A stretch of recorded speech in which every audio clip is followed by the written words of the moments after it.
Ko te reihi, waru te kaumaiwa ngā wāhine, te kaumaiwa tau me raro iho te pake ke taki ono ruarau rima te kaumita, ko te whiringa whānui, tuarua tēnei.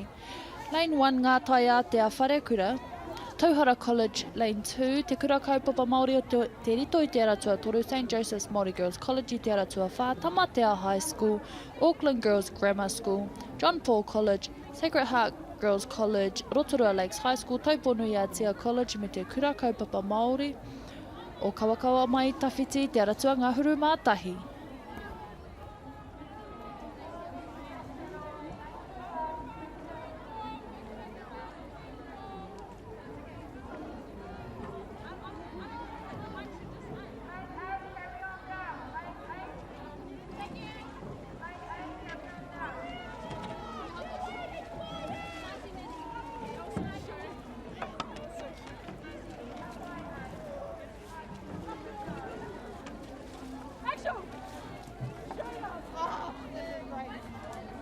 Ko tū te haki mai tēnei te whiringa whānui tuarua.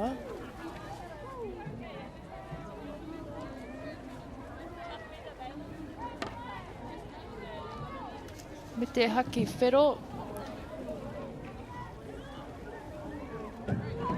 Ko tū te haki kākāriki. Beautiful up on the start line in lane 4, 5 and 7.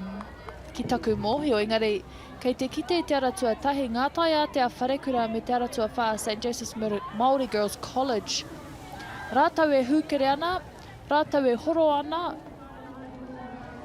e wawe ana te puta.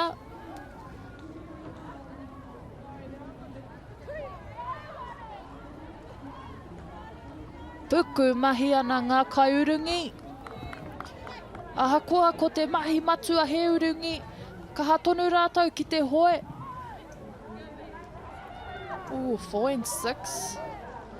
1, 4 and 6 e pakanga ana.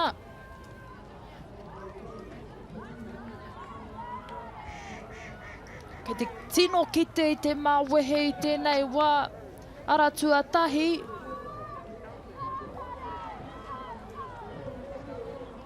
Ngā tai a te a Wharekura. One pare hiriwa te ingoa o tō rātau. Kapa tuarua ko te aratua ono. Auckland Girls Grammar. Kātahi ko te aratua whā St. Joseph's Māori Girls College.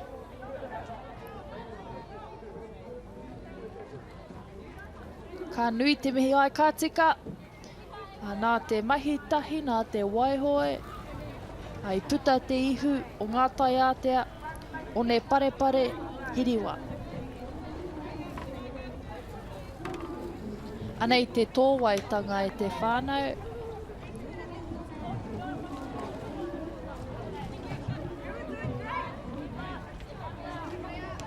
Beautiful start.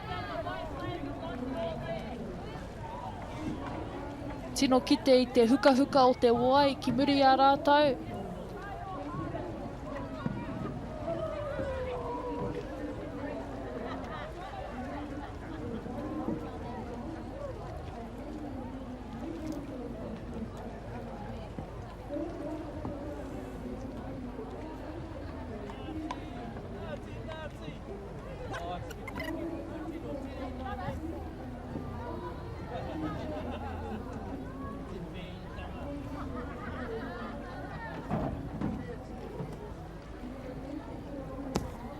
Anei ngā whakaputanga mo te reihi waru te kaumārima.